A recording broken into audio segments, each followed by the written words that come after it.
Our President Joe Biden marks the 30th anniversary of the Family and Medical Leave Act. It guarantees many American workers up to 12 unpaid weeks off to recover from major illness or childbirth or to take care of sick family members. And while the administration continues its push for national paid family leave, today the president focused on federal workers. White House Correspondent Owen Jensen reports. Owen? That memorandum calls on heads of federal agencies to support access to unpaid family and medical leave for federal workers in their first year on the job. In the East Room, President Joe Biden and former President Bill Clinton put the spotlight on the Family and Medical Leave Act. President Clinton signed the bill into law on February 5th, 1993. He knew in the United States that in America, no one should have to choose between their job and their family. In 2021, President Biden championed but failed to win support for paid leave. The White House estimated it would cost more than $225 billion over a decade.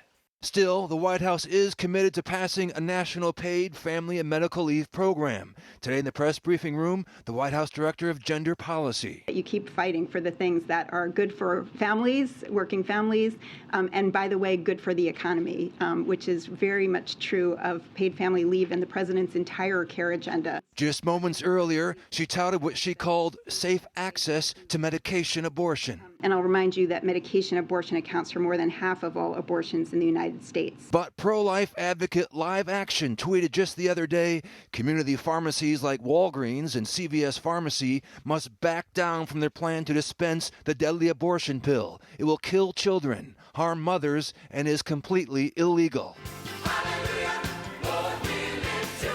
Meanwhile, earlier today, the National Prayer Breakfast in Washington. President Biden sitting next to new House Speaker Kevin McCarthy, the president calling for unity. Let's start treating each other with respect.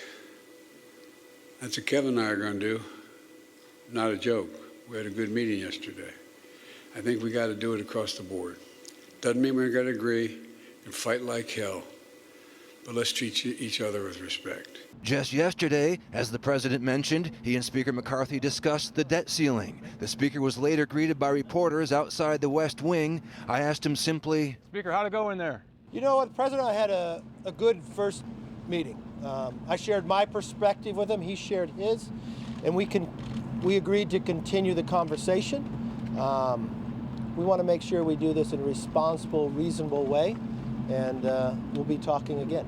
In that press gaggle yesterday afternoon, I also asked the new House Speaker about the national debt and its potential impact on the futures of American families. And he told me the country could be paying in interest alone $8 trillion in the coming years. And Speaker McCarthy also told me that the greatest threat to America right now is the national debt.